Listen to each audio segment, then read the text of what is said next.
Vous l'avez déjà ressenti, n'est-ce pas? Cette sensation tenace, presque une brûlure silencieuse, qui vous étreint quand vous réalisez que plus vous tentez de retenir quelqu'un, plus il vous échappe. Plus vous serrez fort, plus la prise se desserre, comme du sable fin glissant entre les doigts. C'est un paradoxe cruel, une danse épuisante, où chaque pas en avant semble vous ramener 2 pas en arrière. Vous vous dites que c'est une faiblesse, que vous devriez être plus fort. Mais cette spirale émotionnelle est bien plus complexe qu'une simple question de volonté. Ce n'est pas un hasard ni une tare personnelle.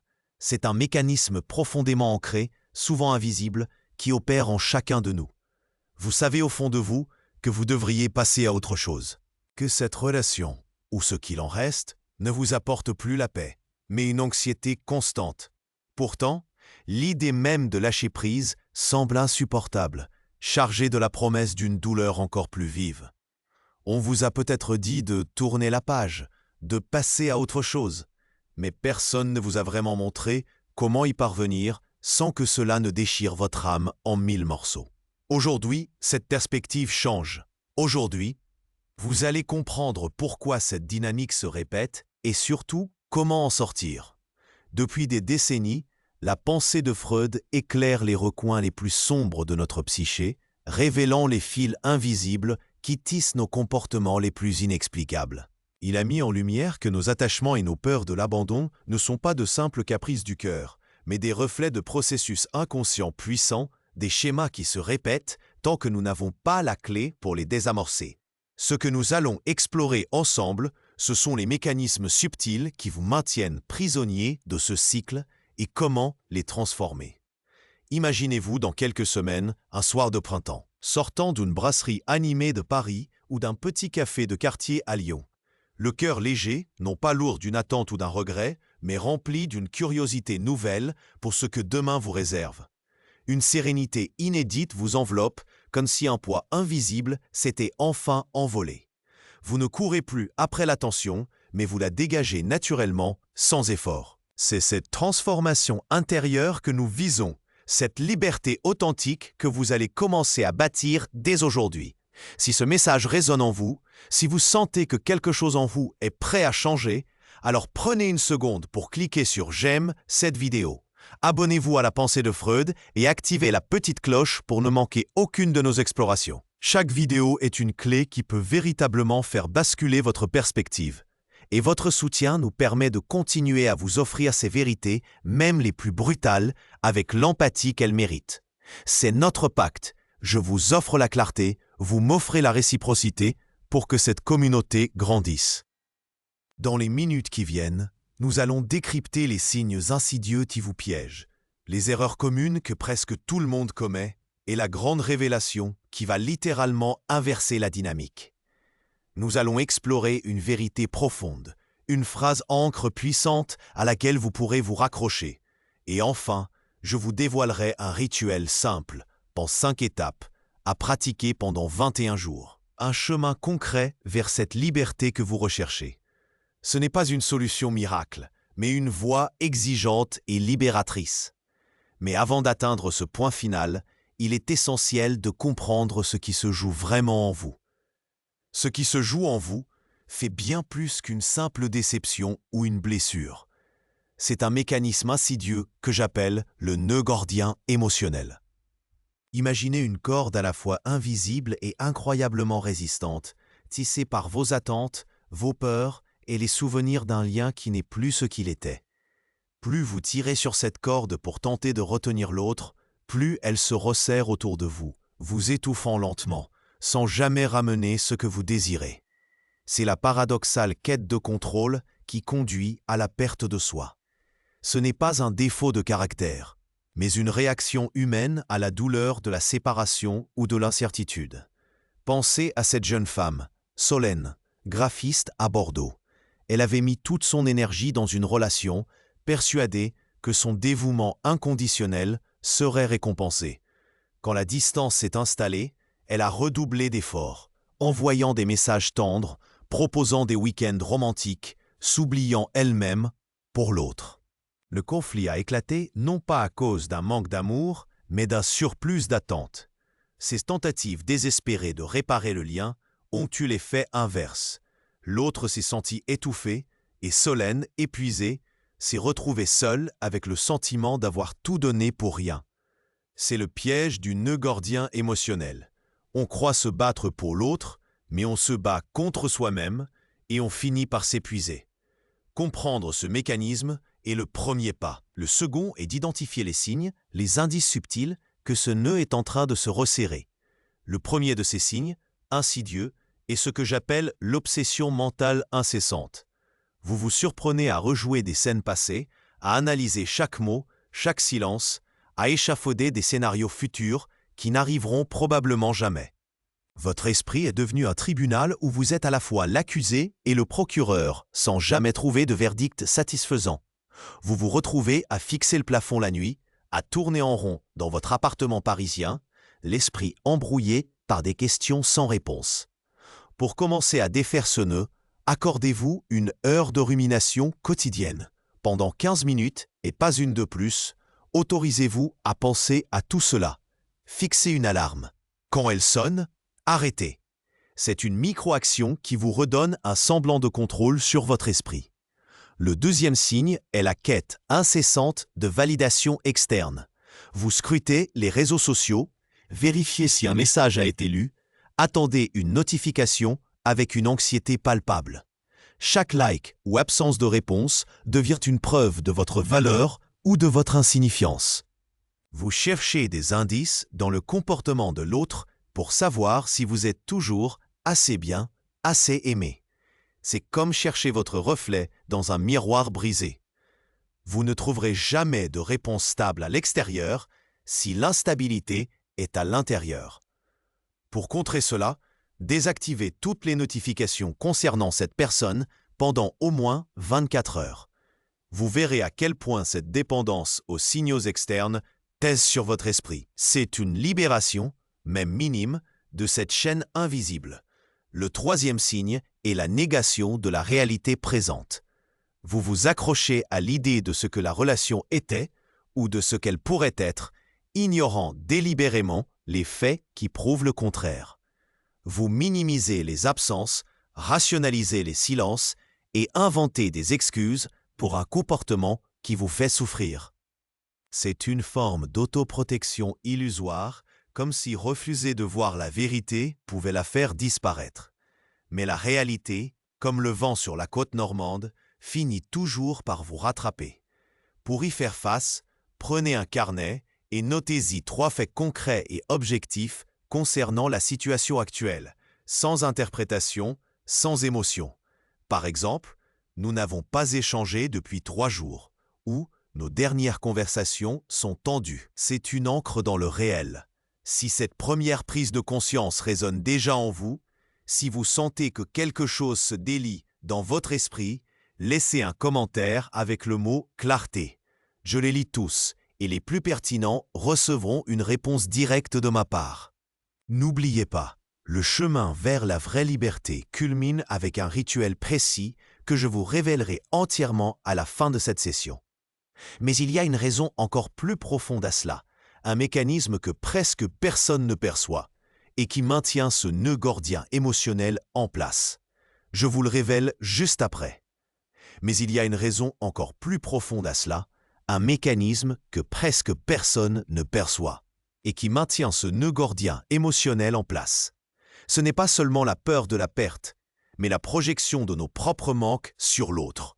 Nous cherchons à l'extérieur ce que nous n'avons pas cultivé à l'intérieur, et c'est là que réside ce que j'appelle l'effet miroir déformant. C'est l'illusion que l'autre est la clé de notre complétude, le miroir qui nous renverra l'image que nous désirons de nous-mêmes.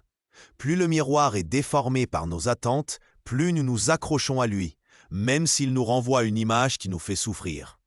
Nous ne voyons plus l'autre pour ce qu'il est, mais pour ce qu'il représente pour nous, pour le vide qu'il est censé combler. Pensez à un artiste parisien, un sculpteur qui, au lieu de créer ses propres œuvres, passait ses journées à tenter de réparer les sculptures brisées des autres. Il avait un talent incroyable, mais il ne le voyait pas.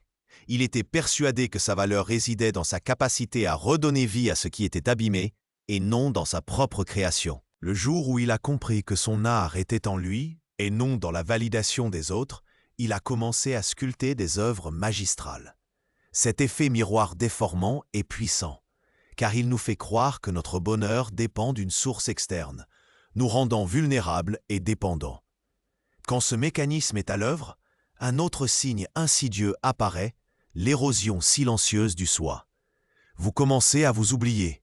Vos passions, vos amis, vos projets personnels passent au second plan, puis disparaissent. Vous vous surprenez à annuler une soirée-jeu avec vos amis du Marais, ou à délaisser votre atelier de peinture, juste au cas où l'autre personne enverrait un message.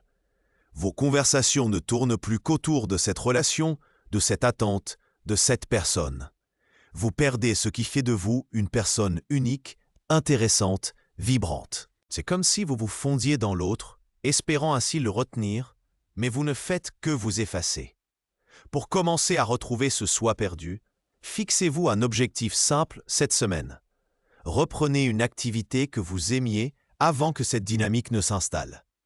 Que ce soit lire un livre sur un banc public, cuisiner votre plat préféré ou écouter un vieux vinyle.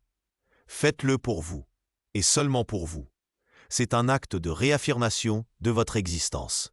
De cette érosion découle souvent le 5e signe, la peur du vide intérieur. Une anxiété profonde à l'idée d'être seul, de faire face au silence.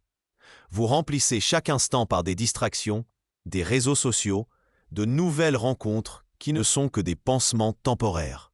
L'idée même de passer une soirée tranquille dans votre appartement sans l'effervescence de l'attente ou la quête de validation devient terrifiante.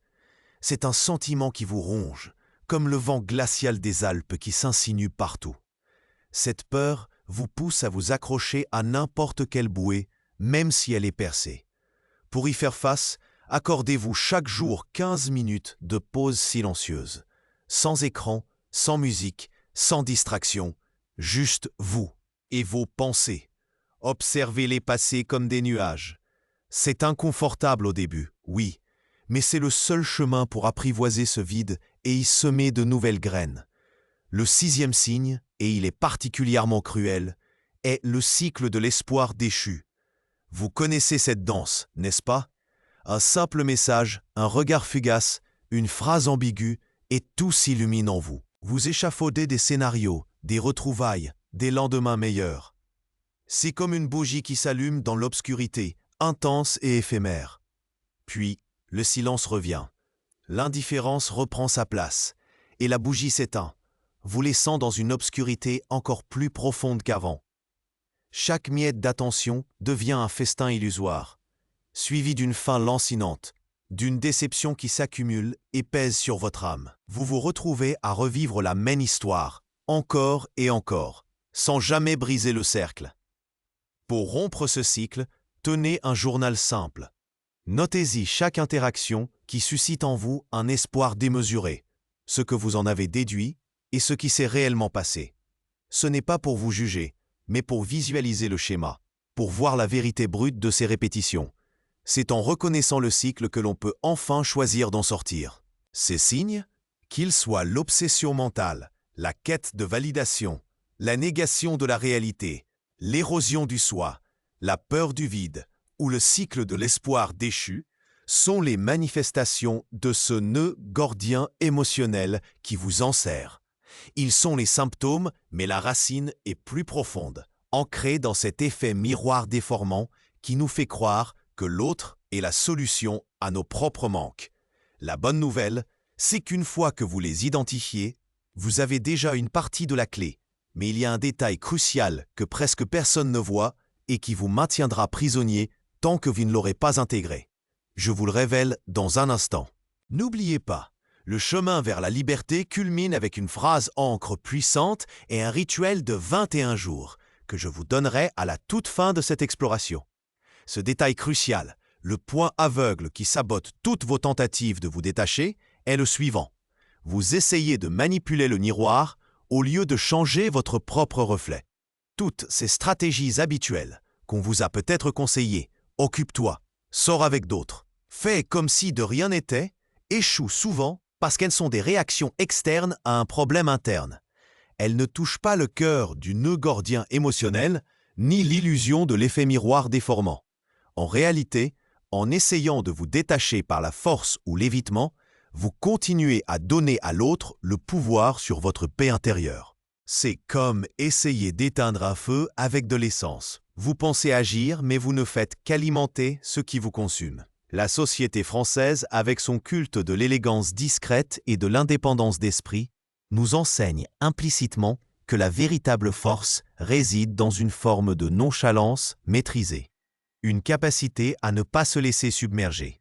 Pourtant, dans l'intimité de nos cœurs, nous luttons souvent pour incarner cette sérénité. L'erreur commune est de croire que la solution est de moins ressentir, alors qu'elle est de ressentir différemment. Le véritable changement ne vient pas en fuyant la douleur, mais en comprenant qu'elle est le signal d'un besoin non satisfait en vous et non chez l'autre. Le nœud gordien émotionnel se délie non pas en tirant dessus, mais en relâchant la tension de l'intérieur, en cessant de chercher l'autre pour se retrouver soi. Prenez l'exemple de Marc, un jeune architecte de Nantes. Après une rupture douloureuse, il avait suivi tous les conseils. Il est sorti, a multiplié les rencontres, s'est inscrit à des cours de poterie, mais au fond, il se sentait vide. Chaque nouvelle activité, chaque sourire échangé était un pansement sur une blessure qui ne cicatrisait pas. Il vérifiait encore le profil de son ex, guettant le moindre signe, et chaque silence le replongeait dans un abîme de doute. Il était toujours dans la réaction, dans l'attente d'une validation externe pour prouver qu'il allait bien. Un jour, en pleine crise, il a eu un déclic. Il a réalisé qu'il ne cherchait pas à se détacher de son ex, mais à se détacher de l'image qu'il avait de lui-même à travers elle. Il a décidé de se concentrer non pas sur ce qu'il avait perdu, mais sur ce qu'il pouvait construire pour lui-même, indépendamment de toute relation. Il a commencé à concevoir un projet personnel, un petit jardin partagé dans son quartier, un rêve qu'il avait toujours repoussé. Le but n'était plus de prouver quelque chose à quelqu'un, mais de se prouver à lui-même sa propre capacité à créer, à exister. En quelques mois, sans même s'en rendre compte, l'obsession a commencé à s'estomper.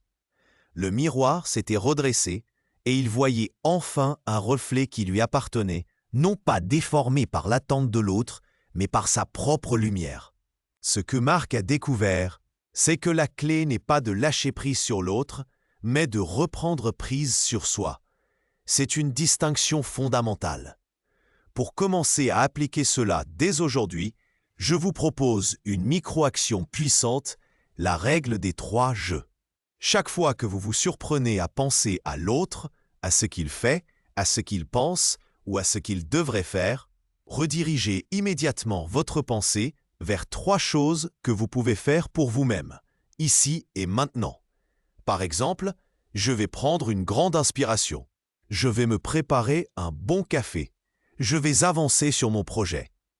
C'est un entraînement mental pour ramener votre énergie et votre focus de l'extérieur vers l'intérieur.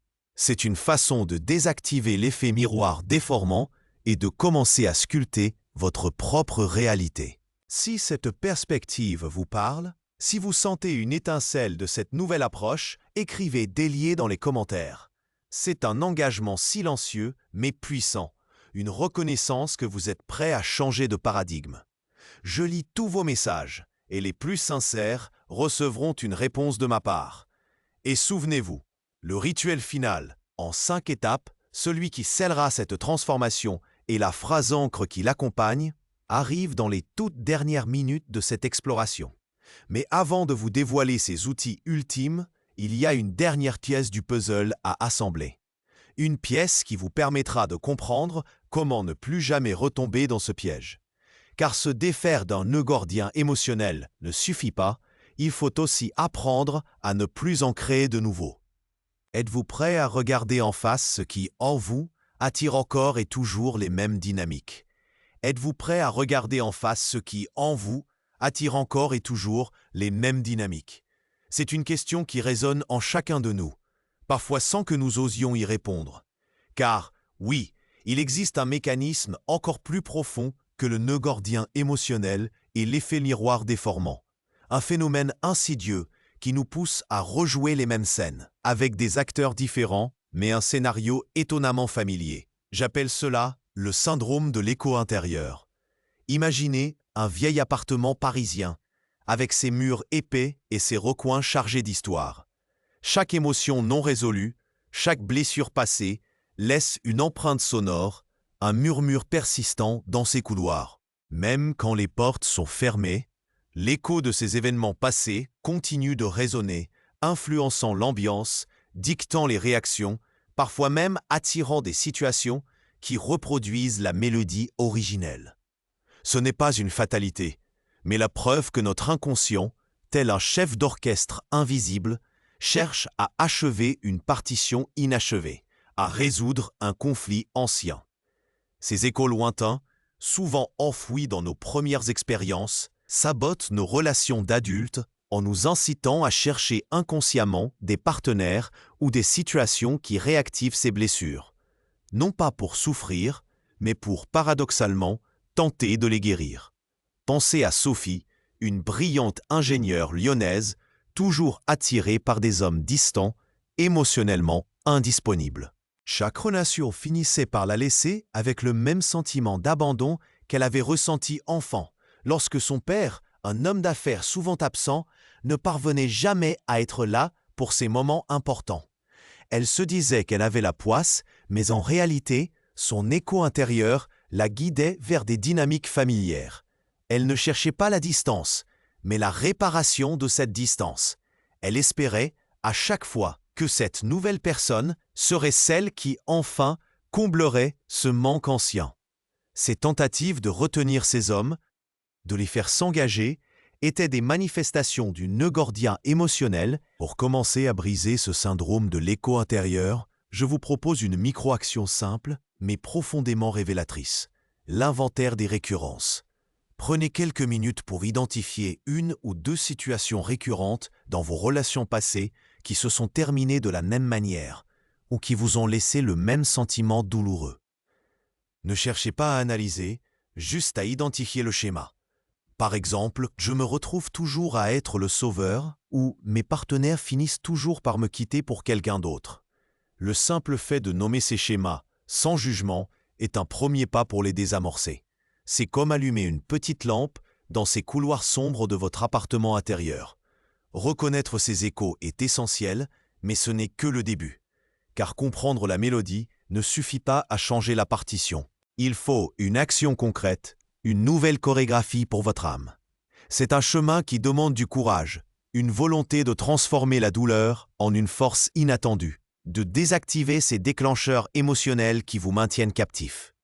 Rappelez-vous, la phrase ancre qui va tout changer et le rituel en 5 étapes pour vous libérer de ces chaînes invisibles vous attendent dans les toutes dernières minutes. Mais êtes-vous prêt à non seulement comprendre ce qui vous retient, mais aussi à agir pour le briser définitivement, pour cesser d'être l'écho du passé et devenir le maître de votre propre symphonie?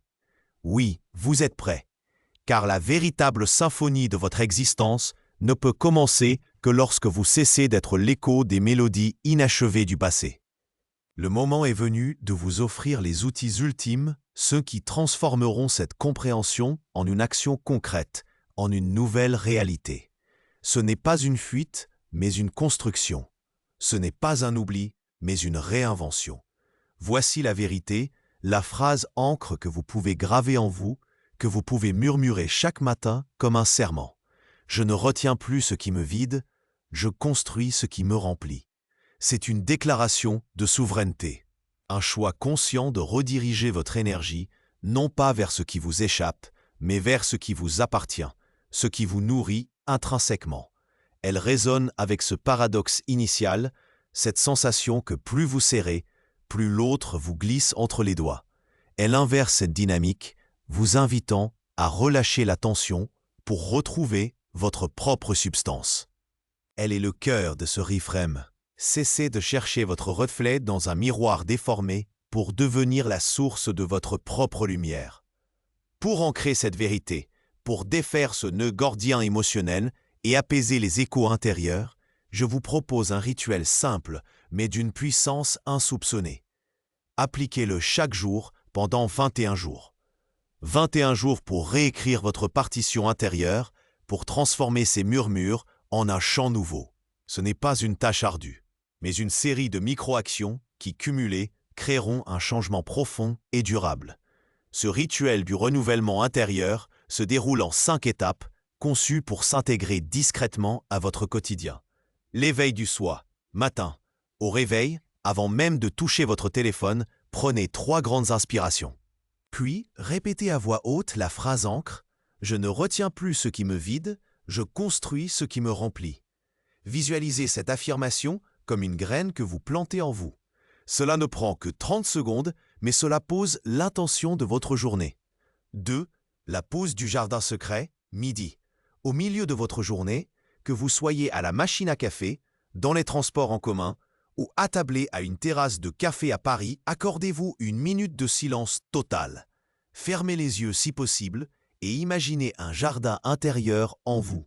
Concentrez-vous sur ce que vous souhaitez y planter, les qualités que vous voulez cultiver, la paix, la joie, la curiosité. C'est un rappel que vous êtes le jardinier de votre propre âme. 3. Le retour à soi après-midi. Dès que vous sentez l'impulsion de vérifier le téléphone, de penser à l'autre ou de vous inquiéter, appliquez immédiatement la règle des 3 je. Nommez 3 choses que vous pouvez faire pour vous-même dans l'instant. Je vais boire un verre d'eau, je vais écouter un morceau de musique que j'aime, je vais faire un petit étirement. C'est un entraînement pour rediriger votre énergie vers votre propre bien-être.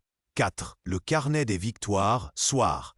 Avant de vous coucher, prenez un carnet dédié à ce rituel. Notez-y une petite victoire de la journée, un moment où vous avez choisi de vous concentrer sur vous, un instant de paix ou une action que vous avez entreprise pour votre propre épanouissement. Ce n'est pas un journal de lamentation, mais un registre de votre progression. Célébrez ces petites victoires. Elles sont les pierres angulaires de votre nouvelle liberté. 5. Le lâcher-prise nocturne, nuit. Juste avant de dormir, imaginez que toutes les pensées persistantes, les inquiétudes, les attentes liées à l'autre sont des feuilles que vous confiez à une douce brise. Elles s'envolent, vous laissant un espace de calme. Concentrez-vous sur la sensation de légèreté. C'est une façon de purifier votre esprit avant le repos. De ne pas laisser les échos du passé perturber votre sommeil. Ce rituel, pratiqué avec intention, vous permettra de dénouer les fils du nœud gordien émotionnel et de désactiver effets miroirs déformants. Vous commencerez à vous voir non plus à travers le regard de l'autre, mais à travers votre propre lumière, celle qui a toujours été là, attendant d'être ravivée. Les personnes qui ont suivi ce chemin ont décrit un sentiment de paix inédit, comme si un poids invisible s'était enfin envolé. Elles ne courent plus après l'attention, mais l'attirent naturellement avec une sérénité nouvelle, comme un Parisien savourant un café en terrasse sans se soucier du regard des autres. Ceci est un engagement envers vous-même, une déclaration de votre liberté à venir. Si vous êtes prêt à embrasser cette transformation, à vous délier de ce qui vous retient, alors je vous demande de faire une chose. Copiez et collez cette phrase exacte dans les commentaires sous cette vidéo. C'est votre déclaration publique, votre premier pas audible vers la liberté. Je choisis de me délier et de me retrouver. C'est une affirmation puissante qui scellera votre décision. Si ce contenu a déjà fait résonner en vous une nouvelle perspective, si une clé a tourné dans votre esprit, alors n'oubliez pas de cliquer sur « J'aime » cette vidéo. Votre soutien est essentiel pour que ces vérités continuent d'atteindre ceux qui en ont besoin. Abonnez-vous à la pensée de Freud et activez la petite cloche pour ne manquer aucune de nos explorations. Partagez cette vidéo avec une personne que vous savez en quête de cette même liberté, car la suite prochainement, car la générosité est aussi une forme de détachement. Ce n'est que le début de votre voyage. Comprendre le nœud gordien émotionnel est une chose, le défaire en est une autre. Dans notre prochaine exploration sur la pensée de Freud, nous plongerons dans les ombres du passé. Comment nos blessures d'enfance sabotent nos relations d'adultes, pour identifier précisément ces échos lointains qui continuent de résonner. Puis, nous aborderons le pouvoir de l'indifférence sereine, maîtriser l'art de ne plus réagir, où nous apprendrons à désactiver les déclencheurs émotionnels qui vous maintiennent captifs, à transformer la douleur en une force inattendue. Ces vidéos vont apparaître à l'écran maintenant. Mais avant de plonger dans les profondeurs de l'inconscient, êtes-vous vraiment prêt à regarder en face ceux qui, en vous, continuent de chercher à combler les manques d'hier?